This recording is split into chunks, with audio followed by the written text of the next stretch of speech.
Boa noite, meus irmãos. Boa noite, gente. Isso.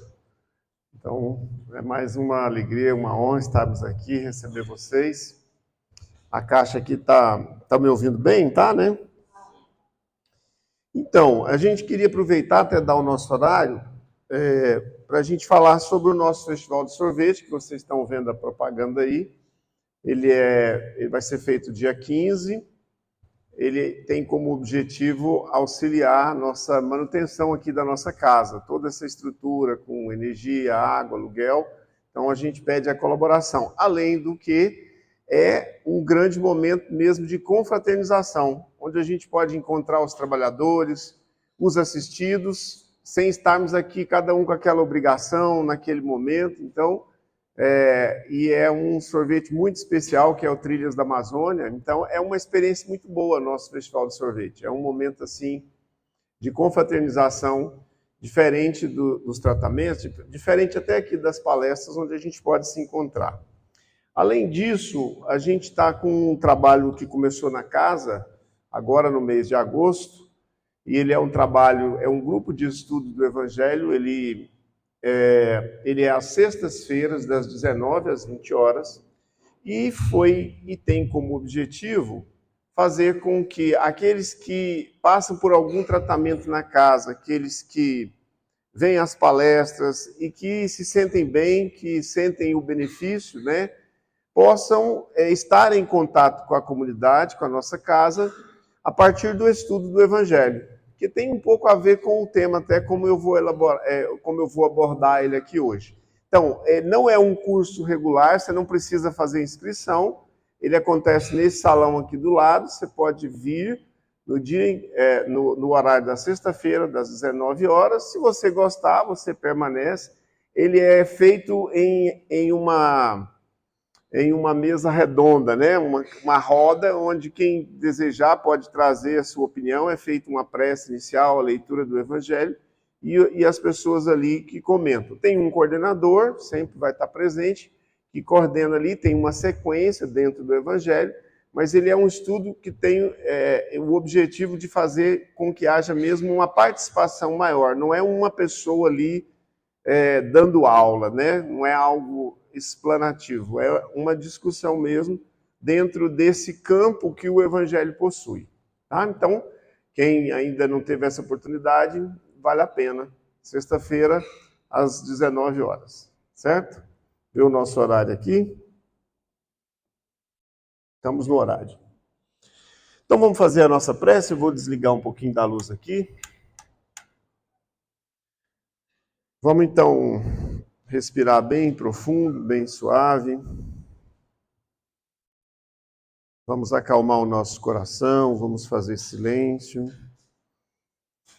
Vamos fazer o silêncio não só externo, mas o silêncio interno, como se nós pudéssemos, a partir de agora, a partir do silêncio, abrir um campo de percepção, abrir um campo onde nós possamos receber desses amigos espirituais as orientações sobre o Evangelho, para que nós possamos, em contato com esses protetores, que nós possamos, mais do que interpretar, mais do que entender o texto, mas que nós possamos sentir no nosso coração o Evangelho do nosso Mestre, a amorosidade que Ele tem por nós, deixando que todos esses irmãos conectados aqui, as equipes de Bezerra, de Eurípedes, de todos esses espíritos benfeitores espirituais, ligados a Ramatiz, que é o coordenador aqui da nossa casa,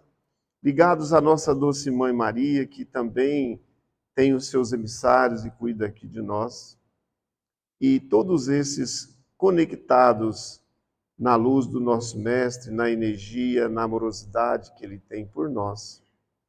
E já sentindo, então, em nós essa mudança, essa percepção mais ampliada, nós pedimos a permissão a Jesus para iniciarmos o nosso estudo da noite de hoje.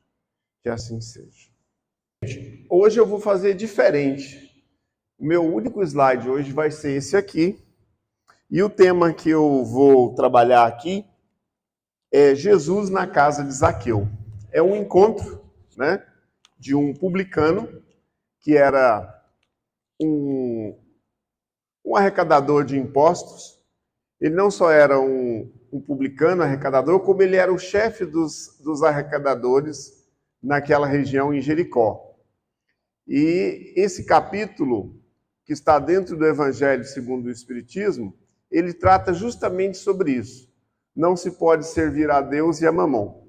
Então ele é um capítulo que nos traz algumas reflexões sobre como nós estamos lidando com os aspectos da materialidade, sobre como nós estamos relacionando não só entre nós, mas como nós estamos lidando com aquilo que é do campo da matéria, que é do campo do dinheiro, da posse, né? Das possibilidades financeiras, digamos assim. Por quê? Porque isso não deixa de ser um conflito em nós.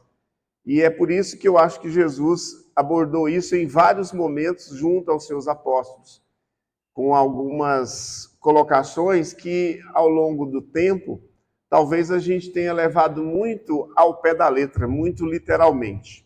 Então eu vou ler o trecho do Evangelho e a gente vai discorrer sobre isso, que é bem conhecido, né? Hoje nós tínhamos programado a possibilidade de uma pessoa vir para fazer uma harmonização com a gente aqui, mas não foi possível. Ele não conseguiu chegar a tempo, mas deve estar aqui na semana que vem para essa harmonização, né? Jesus na casa de Zaqueu. Jesus, tendo entrado em Jericó, passava pela cidade e havia um homem chamado Zaqueu, chefe dos publicanos e muito rico, que, tendo vontade de ver Jesus para conhecê-lo, não o podia por causa da multidão, porque ele era muito pequeno. Por isso, correu à frente e subiu a um sicômoro para vê-lo, porque ele devia passar por ali. Jesus, tendo chegado a esse lugar, olhou para cima e, tendo visto, disse-lhe: Zaqueu, apressai-vos em descer, porque é preciso que eu me aloje hoje em vossa casa. Zaqueu desceu logo e o recebeu com alegria. Vendo isso, todos murmuraram, dizendo: ele foi alojar-se na casa de um homem de má vida. Entretanto, Zaqueu, apresentando-se diante do Senhor, disse-lhe: eu dou a metade dos meus bens aos pobres, e se causei dano a alguém, no que quer que seja, eu lhe retribuirei em quádruplo. Sobre o que Jesus lhe disse: esta casa recebeu hoje a salvação, porque este é também filho de Abrão, porque o Filho do Homem veio para procurar e para salvar o que estava perdido. Isso está em Lucas, no capítulo 19, nos versículos de 1 a 10. Então, por que eu fiz isso aqui, até assim, propositalmente? Primeiro porque o Evangelho, ele tem um campo, ele tem uma energia. Quando nós lemos, quando nós pronunciamos essas palavras, elas se referem a acontecimentos que envolviam um espírito de uma hierarquia do tamanho do Mestre Jesus. Então, a gente fica pensando assim, mas, João, e eu sei que os nossos jovens lá passa pela cabeça deles, né? Uma história, 2000 anos, um negócio parece que está totalmente fora do meu contexto. Eu estou falando dos jovens, mas esses jovens aqui também pensam assim, né? Uma história, né? Então, o Evangelho parece que ele não tem muita coisa a ver com a minha vida de hoje, parece que ele não dialoga com as minhas necessidades do agora. Para muita gente, o Evangelho é um conjunto de escritos, né, que Jesus não escreveu nenhum, mas que os seus ditos lá apóstolos, alguns deles escreveram. Acredita-se que há mais de 80 evangelhos, a Igreja Católica escolheu 4 e canonizou esses 4, mas a gente fez isso aqui justamente de propósito, para que a gente possa compreender que o Evangelho, ele tem um poder de falar comigo na minha necessidade, na dificuldade, no problema que eu estou vivenciando hoje. Quando nós passamos a ter as chaves que a própria doutrina espírita nos trouxe, para que nós pudéssemos compreender, para que aquele evangelho fizesse sentido na nossa vida, a gente passou a ter uma possibilidade muito maior de vivenciar essas histórias como se nós tivéssemos verdadeiramente presenciado aqueles acontecimentos. Vamos pegar um exemplo assim que às vezes fica mais fácil para a gente entender. Quando a gente lê um livro, não precisa ser necessariamente um livro psicografado, mas os psicografados principalmente. Esse livro, quando ele nos toca, quando ele eleva o nosso pensamento, é quando a gente sente um benefício. Às vezes a gente não quer nem parar de ler, a gente não quer nem deixar de ler. Isso acontece também com um seriado, isso acontece com uma obra de arte, quando a gente é tocado por aquela obra de arte, a gente sabe que ali existe uma energia que é também de quem criou aquela obra de arte, mas ela tem muito a ver com como eu vivencio essa obra de arte, como eu vivencio essa mensagem no livro. Pode ser um vídeo, pode ser um filme. Então, o que eu estou querendo mostrar assim, para que a gente possa entender melhor? E a gente, inclusive, quebrar um pouco dessa barreira que normalmente é bom e é interessante que todos os nossos trabalhos na casa, todos os nossos atendimentos, eles são começados sempre com a leitura de um trecho do Evangelho. Isso não tem nenhuma característica, gente, de misticismo, isso não tem nenhuma característica de fanatismo. A gente sabe que tem gente que usa o Evangelho como sendo um eixo central, que nada pode ser questionado, que está lá na Bíblia, e tudo aquilo que está colocado lá não pode ser discutido, não pode ser questionado. Não é esse o sentido que eu estou dando. Eu estou querendo trazer a vocês que o Evangelho, na verdade, ele é um tratado sobre relacionamento. Ele é um tratado de ética, de conduta moral que o Cristo exemplificou, tanto que ele não escreveu, ele exemplificou, ele mostrou como era possível você, mesmo estando convivendo numa região pobre, com pessoas como nós, simples, alguns ali analfabetos, pescadores, alguns outros tinham já alguma cultura, como Levi, que virou Mateus, mas que era possível, e é possível, você vivenciar a sua existência a partir de um foco central que o Evangelho traz, que tem a ver com relacionamento. Quando a gente fala de relacionamento, a gente não está falando só de relacionamento de pessoas, eu estou falando de como eu também me relaciono comigo, de como eu me relaciono com o Criador, de como eu me relaciono com as pessoas que estão em volta, de como eu me relaciono com o meu pet, o meu cachorrinho ou o meu gatinho lá em casa. Então, o Evangelho, ele é um farol e vai continuar sendo um farol para nós se a gente conseguir tirar essas percolações que foram sendo colocadas por interesses do homem, da matéria, das religiões, se a gente voltar lá se a gente pudesse sentir em nós aquela energia daquele acontecimento, porque a nossa história da humanidade, você pode gostar ou não, você pode ser inclusive ateu, isso não tem o mínimo problema, é antes e depois do Cristo. Então, no fundo, o Evangelho dele permanece hoje vivo, como uma estrutura viva que dialoga conosco, porque ele trabalha a nossa essência, que é espiritual. Ele trabalha os valores que são os valores da eternidade. Por isso que os impérios caíram, por isso que os grandes templos deixaram de existir, cidades foram destruídas, e o Cristo está cada vez mais presente no nosso dia a dia. Nós temos cada vez mais necessidade dessa proximidade, dessa luz crística que existe nele e que existe também em cada um de nós. Então, o Evangelho, muitas vezes, ele é usado por alguns como uma forma moralista de apontar o dedo para o outro, de como o outro deve ser, de como o outro deve se comportar. É um outro equívoco.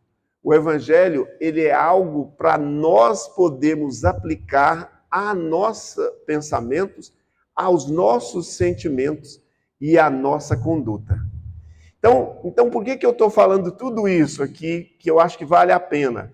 Para a gente poder quebrar um pouco, né? E nós vamos fazer isso olhando um pouco dos bastidores desse encontro de Jesus e Zaqueu, que está contado no livro Boa Nova, do autor Humberto de Campos, que é um repórter. Ele é como se fosse um jornalista do mundo espiritual. Quando encarnado aqui, ele era um contista, ele era um contador de história. E dentro do processo de trazer do plano espiritual essas informações, é como se Humberto de Campos tivesse um acesso a esses registros, que a gente chama de registros acásticos, esses registros das nossas próprias experiências. Eu não sei se vocês sabem, nós temos em nosso corpo espiritual todos os registros de todas as vivências que nós já passamos. Por graça e por bondade do Pai, elas não vêm para a nossa consciência do agora. Em alguns momentos, a gente tem flashes, e principalmente quando isso pode nos ajudar no nosso crescimento, na evolução. Então, imagina alguém que é capaz de ir lá numa terceira, numa quarta, talvez numa sétima dimensão, e dentro desses registros que tem, e trazer para nós, para que nós possamos compreender um pouco mais essas histórias que às vezes não fazem muito sentido, né? E eu não tiro um pouco da razão dos jovens, das pessoas olharem e falar, poxa, mas o evangelho... Não, o evangelho, se você pensar, eu quero que você faça um pequeno exercício agora. O evangelho é para você poder aplicar no seu dia de hoje. Então, meu convite aqui, para a gente adentrar o tema é: qual é a dificuldade, qual um problema, uma situação, um conflito que você está vivendo? E eu quero que você pare 5 segundinhos, não fale para ninguém, só para você, para que você possa pensar: o que esse Zaqueu tem a ver comigo? O que é essa história desse Zaqueu? Quem é esse Zaqueu para nós? O que temos contigo, Zaqueu? Esse é o convite que eu quero fazer para vocês. Então, na verdade, o que esse capítulo discute? Antes de entrar especificamente no tema, né? Ele discute o seguinte: sendo espíritos feitos à imagem e semelhança do Pai, imortais, como é que eu me relaciono, estando num corpo de carne, vivendo na matéria, como eu me relaciono com as coisas materiais? Como eu me relaciono com a posse? Como eu me relaciono com os sentimentos e as ações que podem vir da ganância, da usura, da necessidade de ter mais do que o outro, para, num sentido ali, vamos dizer, infantil, imaturo, para que eu me sinta melhor que o outro, o meu carro é melhor, a minha casa é melhor, eu tenho mais dinheiro, o meu emprego é melhor. Então, esse capítulo... não há como servir a Deus e a Mamon, ele fala basicamente disso. Havia, e é o que Humberto de Campos nos traz no capítulo do Boa Nova, no capítulo 23, havia uma discussão entre os apóstolos. Jesus andava com eles, Jesus caminhava com eles, Jesus fazia refeições, pregava. Então, Jesus ia falando e ele aproveitava todas as oportunidades que ele tinha para ensinar. Talvez a gente já pode começar a aprender um pouco aí com o mestre, que era o seguinte: Jesus nunca errava a dose com que ele devia se dirigir. Jesus não errava o momento do ensinamento. Como nós somos muito ansiosos, ou às vezes alguém faz alguma coisa e nós ficamos com raiva, nós, ao invés de passarmos, raciocinarmos e depois dialogarmos, a gente quer dar uma lição de moral, ou a gente entra em conflito naquele momento ali. E ali a gente põe muita energia na palavra. Às vezes a gente põe o rancor que a gente está, às vezes a gente põe o ódio que a gente está. Jesus não fazia isso. Ele não se sentia ofendido. Então ele conseguia aguardar o momento oportuno para que a lição pudesse ser feita. E ele faz isso porque, antes desse capítulo, antes dessa história com Zaqueu, Jesus tinha encontrado um jovem muito rico. E esse jovem pergunta a Jesus, próximo dos apóstolos, o que eu tenho que fazer para obter a vida eterna? E Jesus disse a ele, segue os mandamentos. Não matarás, não roubarás, não cobiçarás a mulher do próximo, honrai pai, honrai mãe, os mandamentos. Ele disse, não, mas eu já faço isso. Jesus falou para ele, beleza. Então, pega tudo que você tem, que ele era rico, vende, vem e segue-me. Então, nesse momento, esse jovem deu um passo atrás e se entristeceu. Isso está contado no capítulo 18 de Lucas. E a partir daí, Jesus falou uma frase que ela foi como uma cristalização no pensamento dos seus discípulos. É mais fácil um camelo, que seria aquela corda que segura o navio no cais, né? É mais fácil um camelo passar por o fundo de uma agulha do que um rico entrar no reino dos céus. Então, nós podemos também tirar o exemplo daí, porque muitas das nossas ideias, elas são ideias pré-concebidas. A gente tem ideias pré-concebidas sobre religião, a gente tem ideia pré-concebida sobre os partidos políticos, nós temos ideias pré-concebidas sobre todos os aspectos nos quais nós nos relacionamos. E é importante, sim, a gente ter uma base, mas nunca levar aquilo rigidamente, nunca levar aquilo ao pé da letra. Então, Jesus estava percebendo que as discussões entre os apóstolos, e aí o Humberto Campos cita lá, que essa aqui não está no Evangelho, mas está lá nesse bastidor do Humberto Campos, que Tadeu dizia, não, eu acho que para ser um trabalhador do Cristo, para seguir a Boa Nova, né? Porque é interessante isso, o capítulo 23 chama o servo bom, né? E se você pegar em grego, Eugelium, que é o Evangelho, significa boa notícia, significa boa nova. Então, o Humberto Campos conta que os apóstolos estavam discutindo entre eles, dizendo, para que possa vir para seguir o Cristo, só pode ter uma túnica e uma sandália. Se tiver algum bem, do ponto de vista material, tem que dar aos necessitados. E Jesus, às vezes, intervia, porque às vezes eles disputavam quem era o mais próximo de Jesus, quem estava certo, como nós, gente, como nós ainda somos hoje, muito próximos daquilo que nós somos.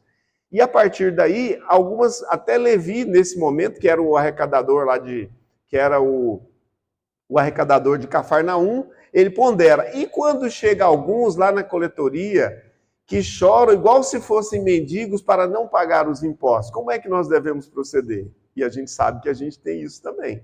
E Pedro fala, não, ainda tem alguns que usufruem da beneficência, da benemerência, não usa essa palavra, né, da caridade do Estado, que são proprietários de terra. Então, havia entre eles essa discussão. E aí Jesus faz uma intervenção para dar uma acalmada, e quando ele está entrando em Jericó, que é a cena que a gente leu aqui, ele olha para Zaqueu e diz, Zaqueu, desce, que hoje eu vou entrar na sua casa. E esse entrar na casa de Zaqueu, como diz a própria música lá do Regis Danese, é um entrar muito mais profundo do que simplesmente hospedar-se naquela casa. Mas sob a ótica dos apóstolos, eles tomaram um susto. Assim como Zaqueu, que nunca tinha visto Jesus e queria conhecer o mestre, ele também levou um susto quando Jesus disse o nome dele e falou para ele descer de lá. Né? E os apóstolos, naquela condenação, naquele julgamento, naquela visão social preconceituosa de que esse homem, que é um cobrador de impostos, que é um judeu, que é um traidor da nossa raça, que explora, que arrecada de nós para entregar para a águia romana. Então, para o judeu, o Zaqueu, para a sociedade, os políticos, os fariseus hipócritas, que Jesus falou tanto neles, e os próprios apóstolos que participavam dessa sociedade, eles olharam aquilo e acharam que aquilo era um equivocado, e começaram a comentar entre eles. Zaqueu desce muito feliz, abraça Jesus, vai caminhando com Jesus em direção à sua casa. Então a gente pode olhar essa cena pelo menos sobre 3 perspectivas. A perspectiva dos apóstolos e dos fariseus e dos religiosos, que o acompanhavam Jesus e nessa hora dizia: esse aí é o seu mestre, esse é o rei dos judeus, esse é o Salvador, que anda com os homens de má vida, que anda com as prostitutas, que anda com os desocupados, que anda com os cobradores de impostos que desonram a nossa raça. Então, essa era a perspectiva dos apóstolos e também desse grupo prioritário. A outra perspectiva era a perspectiva do Zaqueu. O Zaqueu vai caminhando com Jesus quando ele chega à casa dele, que é uma casa de alguém rico para aquela época, que tinha muitos servos, e ele fala com Jesus: Jesus, eu sei que eu sou considerado por eles como uma pessoa de má vida, mas eu procuro sempre auxiliar os meus servos, os que trabalham para mim. Eu tenho, inclusive, nunca deixei nenhum deles passar dificuldade do ponto de vista da saúde financeira. Eu sempre procuro ajudar. E à medida que ele ia falando, como Jesus queria quebrar o paradigma e o preconceito em relação a uma pessoa, sem conhecer essa pessoa, só pelo cargo que ela exercia, Jesus dizia: eu me regozijo contigo, Zaqueu, servo bom e fiel. E isso para os apóstolos era um absurdo. E à medida em que ele ia falando as coisas que ele fazia, ele disse para Jesus: olha, eu tenho inclusive trazido pessoas de outras regiões, como de Jerusalém, para trabalhar aqui. Porque Jericó era uma cidade próspera. Jericó era um centro exportador de muitos produtos naquela época, né? Então ele fala que ele fazia o seu melhor e ele estava muito feliz na presença de Jesus. E aí ele vai e fala: eu vou agora chamar os meus filhos para que eles possam vir conhecê-lo. Ele queria apresentar os filhos a Jesus. Por quê? Porque nessa perspectiva, mesmo sendo Zaqueu alguém que realmente ainda trabalhava desequilibradamente com a ganância, né? Provavelmente o enriquecimento dele tinha sido em parte daquilo que ele arrecadava para o império, como nós humanos, muitos ainda fazemos hoje. Desvia um pouquinho para o meu bolso. Né? Era assim que ele ficou rico. Então ele tinha essa ligação mesmo do acumulador, daquele que... E a gente é assim em alguns aspectos. A gente tem essa ganância não só em alguns aspectos da matéria, mas mesmo em termos de sentimentos. Às vezes a gente é muito ganancioso. Às vezes a gente não quer nem dividir a amizade desta pessoa com ninguém. Se ele vem visitar aqui em Goiânia, ele tem que ficar na minha casa, ele não pode ir na casa de ninguém e ele não pode almoçar com ninguém. Vê como nós ainda temos isso, né? Então, nessa perspectiva de Zaqueu, ele já era um homem que já estava, de alguma forma, com uma mudança no seu coração. Mesmo sendo um publicano, o chefe dos publicanos, ele já não tinha essa questão da ganância, da cobiça tão forte nele. E Jesus percebeu isso ao olhar para Zaqueu. Por quê? Porque Jesus, no seu magnetismo, no seu conhecimento, ele era capaz de olhar o campo emocional, as vivências que esse indivíduo tinha, para que ele pudesse auxiliar. E Jesus não condenava o pecador. Jesus combatia o erro. E quando ele viu essa possibilidade de tocar, de entrar na casa de Zaqueu, ao mesmo tempo ensinando aos apóstolos que eles não deviam ser preconceituosos e levar isso ao extremo da palavra como eles estavam levando. E aí, quando Jesus sai, quando Zaqueu sai para convidar os seus filhos para conhecer Jesus, aí vem a fala dos apóstolos em cima dele. Nós devíamos estar, era na casa, uma choupana, nós devíamos estar num outro lugar. E aí eu não conseguiria trazer para vocês a resposta de Jesus que esse contista, Humberto de Campos, teve acesso no plano espiritual, esses registros fantásticos, e eu vou ler um trechinho, um parágrafo e meio para vocês, sobre a resposta que Jesus deu a esses indivíduos que estavam ali preconceituosamente batendo em Jesus em função dele estar hospedado na casa de Zaqueu. O mestre deixou que cessassem as interrogações e esclareceu com generosa firmeza. Amigos, acreditais porventura que o evangelho tenha vindo ao homem para transformar todos os homens em miseráveis mendigos? Você vê como a gente leva ao pé da letra, né? a gente interpreta não segundo o Espírito, mas segundo a letra. Então, eu acredito que Jesus jamais trouxe o Evangelho para que nós fôssemos todos mendigos, né? Qual a esmola maior? A que socorre às necessidades de um dia ou a que adota providências para uma vida inteira?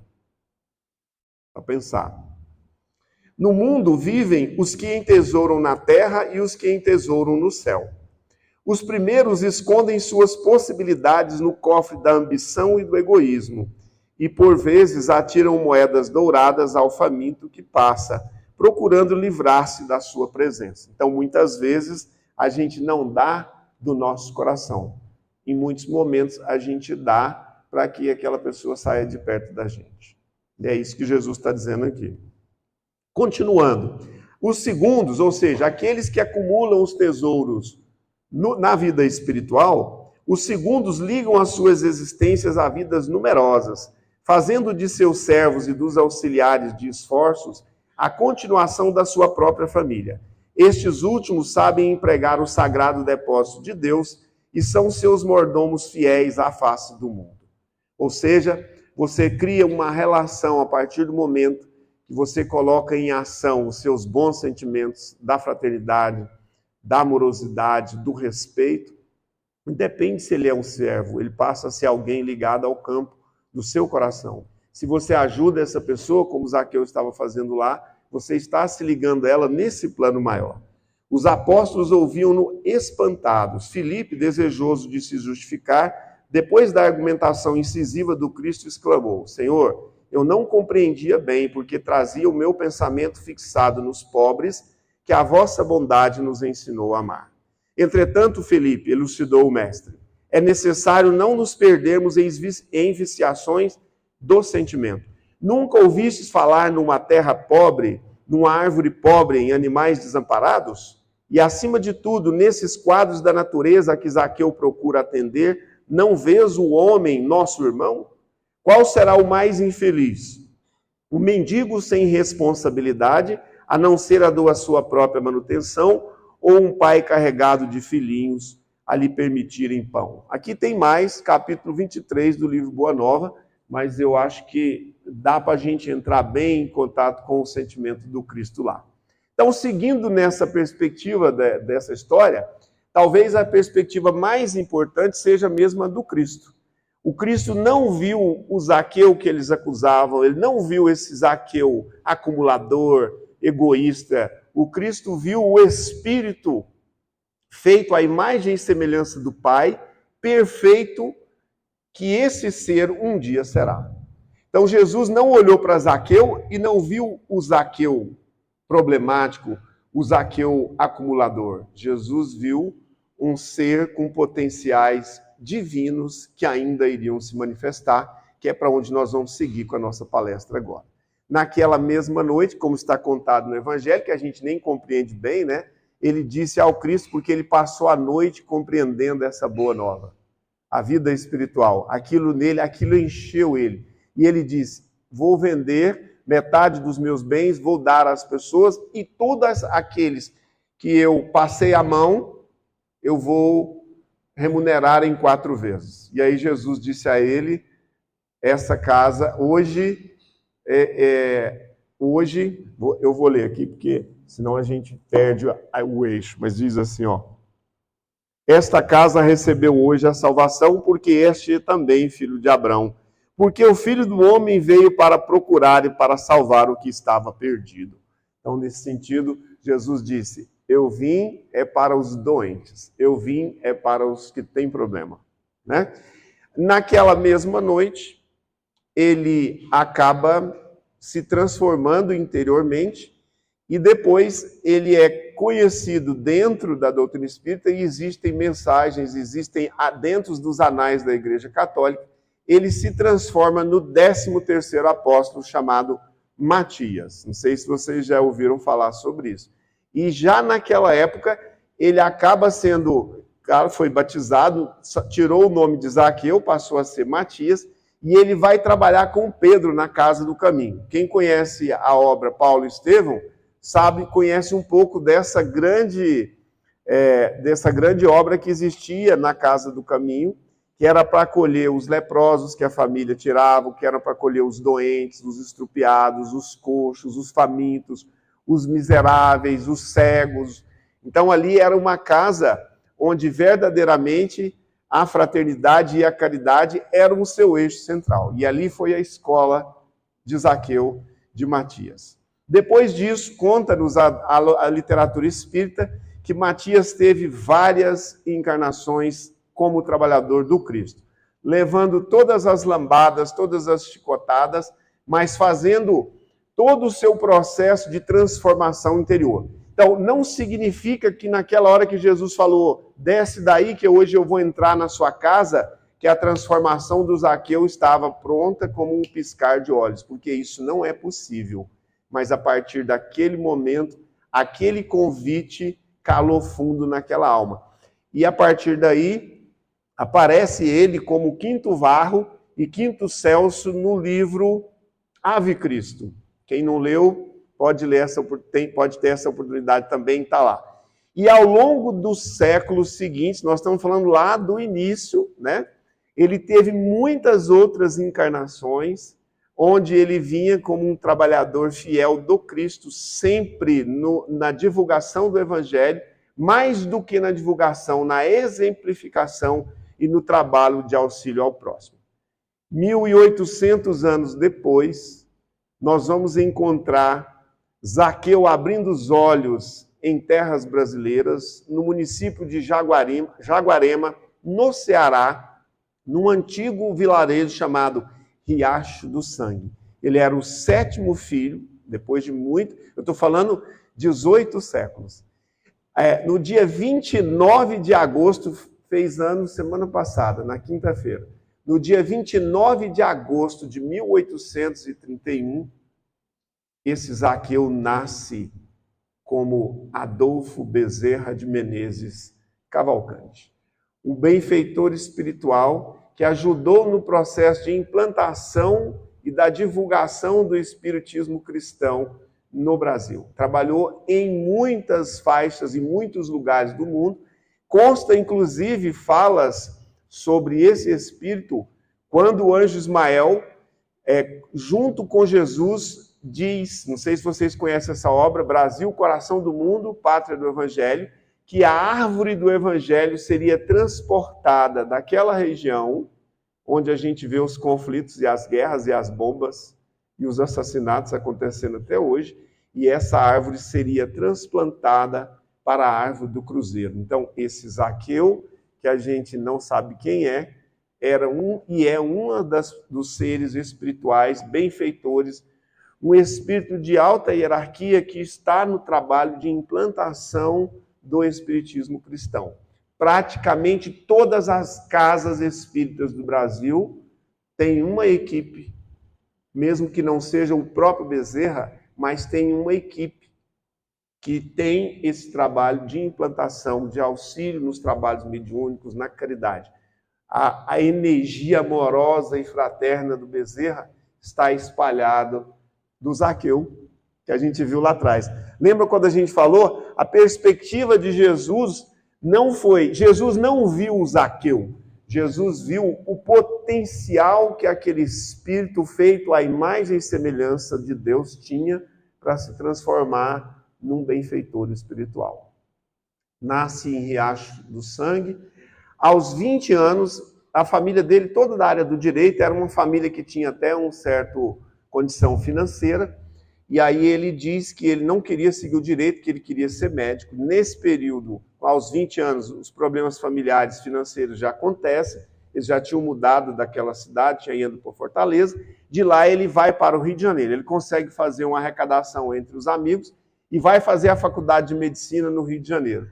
Em 1851, em 1851, ele entra na faculdade de medicina, em 1856, ele se forma como médico, e aí tem toda uma literatura também espírita, e não espírita, porque aí já está registrado nos anais da história do Rio de Janeiro. Ele foi também político, ele acabou sendo candidato a vereador e mandato por 2 vezes, foi eleito presidente da Câmara, e a partir daí ele passa como presidente da Câmara, na época a legislação era assim, ele era praticamente o prefeito da cidade, fazendo isso com toda essa bagagem, com todos aqueles sentimentos bons que ele tinha, e ele era considerado o médico dos pobres. Ele abriu um consultório na periferia, atendia sem cobrar, e ele atendia num bairro melhor, onde ele podia cobrar ali alguma coisa de forma bem parcimoniosa.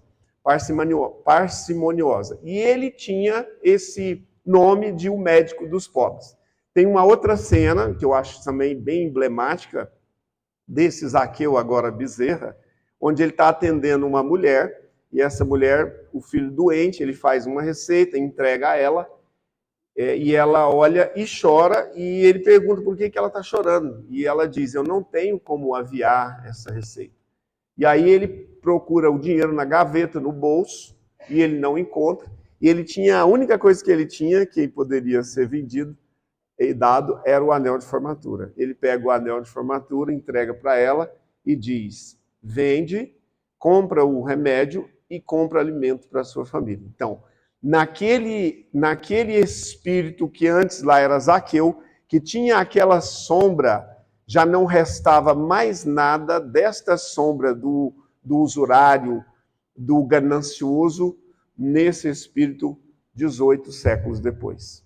Então, a gente pode parar um pouco e pensar que é uma trajetória e é um caminho que ele iniciou naquele dia e que ele nunca mais se desviou dele. Claro que ele cometeu erros, claro que ele acertou, claro que ele errou. Tem muitas encarnações, tem um livro de um espírita do Rio de Janeiro, que se chama O 13º Apóstolo, que fala sobre essa história de Bezerra, que na verdade é o Zaqueu. Então, se vocês quiserem, aqui ele não tem, eu vou falar com a nossa livraria para ver se a gente adquire. Quem quiser ler, vale a pena, porque ele traz um pouco dessa trajetória desse Zaqueu, dessa sombra que existia lá do campo da matéria, e que a partir desse dia, provavelmente, ele fechou todo o seu ciclo que referia-se à questão da matéria, interferir no seu processo de evolução, de crescimento espiritual. Para a gente poder seguir, tem uma historinha que eu preciso seguir, que está contada no livro Semeando Estrelas, que é a felicidade de Bezerra. Bezerra tem uma íntima ligação com Maria de Nazaré.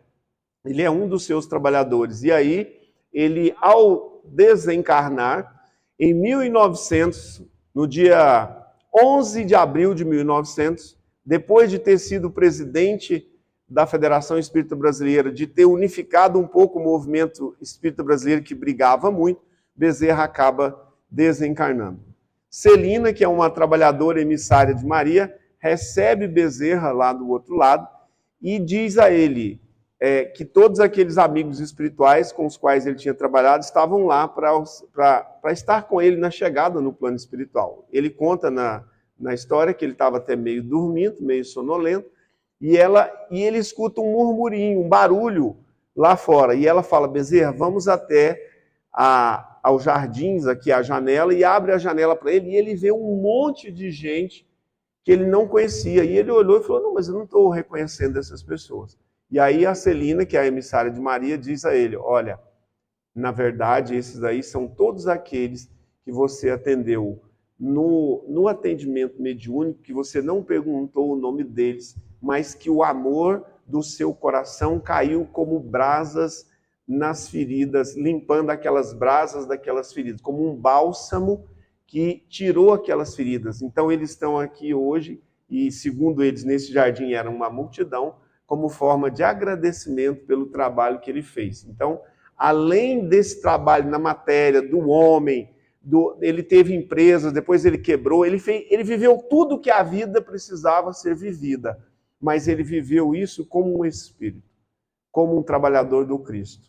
E é assim que ele, de alguma forma, quando completou 50 anos do desencarne dele, numa reunião no plano espiritual em 1950, também foi trazida a ele uma orientação de Maria que Bezerra já poderia deixar o nosso planeta, que ele já tinha feito conquistas para outros mundos. E aí ele se ajoelha, ele chora e pede para que Celina falasse com Maria que ele precisava, que ele desejava continuar entre nós, porque ele precisava ajudar muitas pessoas que tinham ficado, que tinham afeição ao coração dele ou não, que tinham vivido com ele ou não, mas que ele tinha um compromisso em auxiliar essas pessoas. Então é assim que o nosso Zaqueu, né, que eu falei no início, o que a gente tem com esse Zaqueu, né? O nosso Zaqueu ainda permanece hoje dentro dessas casas espíritas e não espíritas. O espírito não tem religião. Onde houver alguém fazendo bem, querendo o bem do próximo, vai ter o auxílio, vai ter ajuda. Sabe-se, inclusive, que ele trabalha em alguns momentos também dentro da Umbanda. Então, ele não tem nenhum preconceito do ponto de vista religioso, porque o foco dele é o coração aberto, ligado no Criador, ligado no nosso Mestre, e que auxilia todos aqueles com os quais ele cruza pelo caminho. Então, é isso que eu quero que a gente... Vamos trabalhar agora, estamos dentro do nosso tempo. Vou colocar uma música aqui para a gente ir também para o passe. Então vamos respirar bem tranquilos, bem suaves. Vou desligar a luz.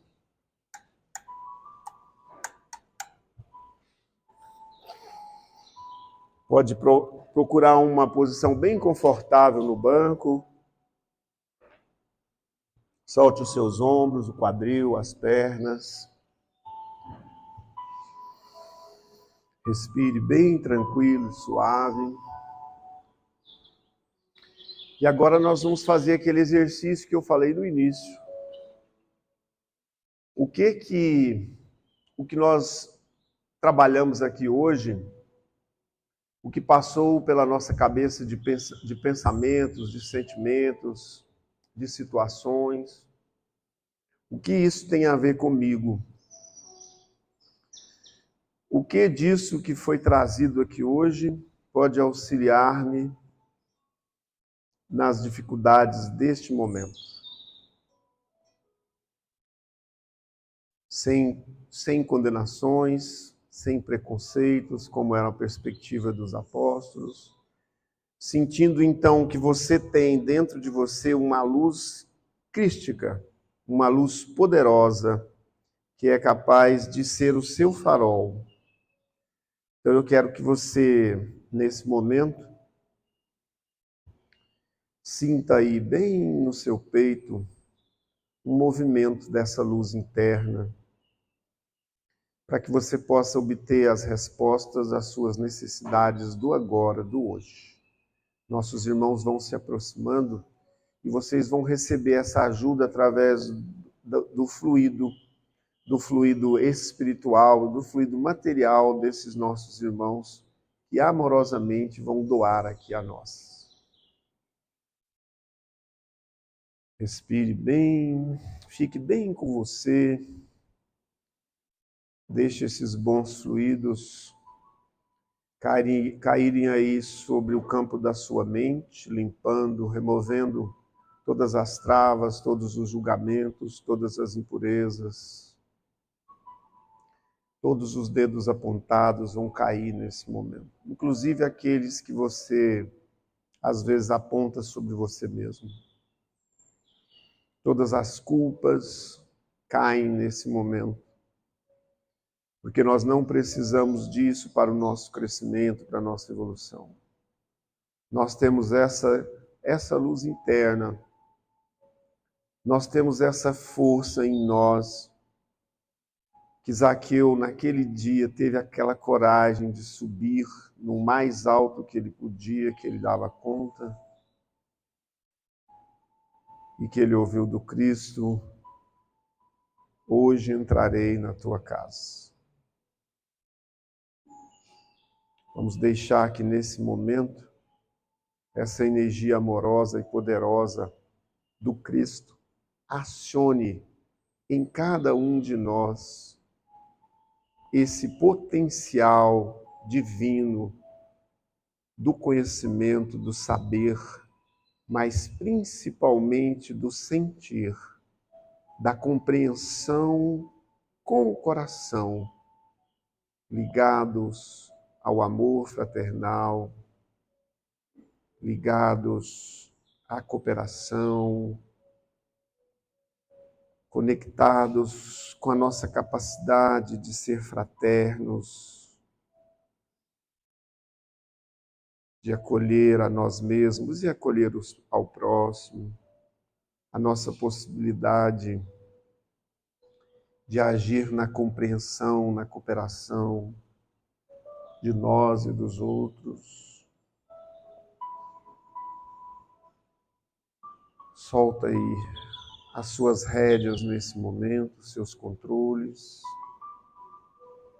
e permita-se então deixar sair também de você as suas melhores vibrações através do campo do seu coração.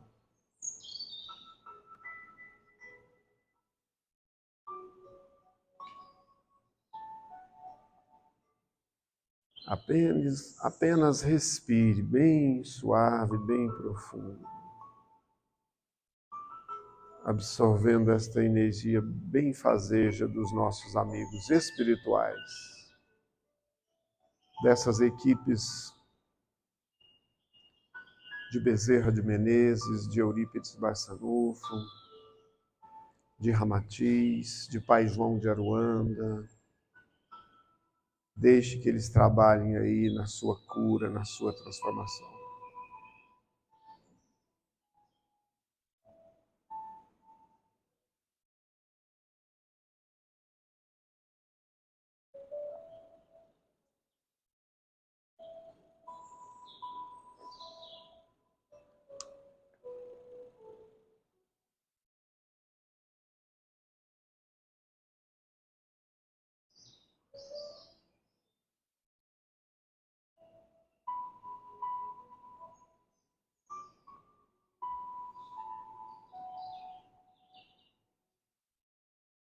Continue respirando, agradecendo por essa oportunidade, deixando o seu coração se encher dessa gratidão, desse momento. Tomando consciência de todos esses potenciais divinos depositados em você, doados pelo Criador, que são a base da sua essência divina. Todos podemos, só precisamos decidir e caminhar. Podemos ter quedas, podemos ter desafios, mas quando conhecemos verdadeiramente, quando deixamos o Senhor entrar na nossa vida, todos os obstáculos podem ser transpostos, podem ser ultrapassados, podem ser contornados nesta nossa caminhada rumo ao nosso Pai Criador.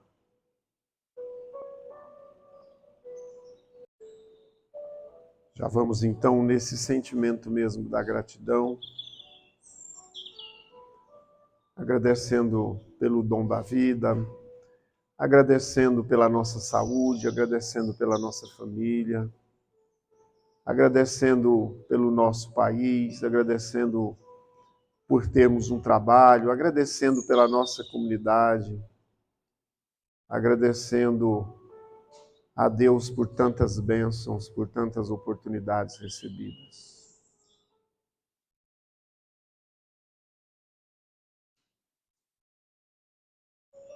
E à medida que vamos retornando para a nossa consciência, vamos respirando novamente, profundo, suave, vamos percebendo o calor do nosso corpo, vamos percebendo os nossos braços, as nossas pernas.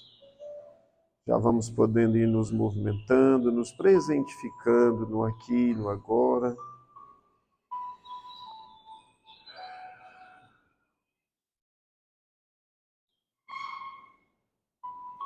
Podemos abrir os olhos.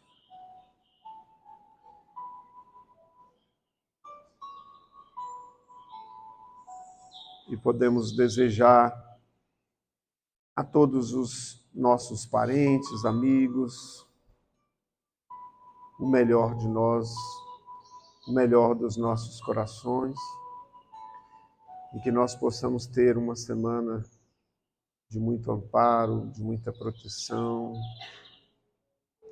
de muitas novas e boas perspectivas sobre nós mesmos, sobre a nossa vida, sobre o Criador, sentindo no coração sempre o amparo e a proteção do nosso Mestre Jesus. Que Jesus nos abençoe e esteja conosco. Que assim seja. Graças a Deus.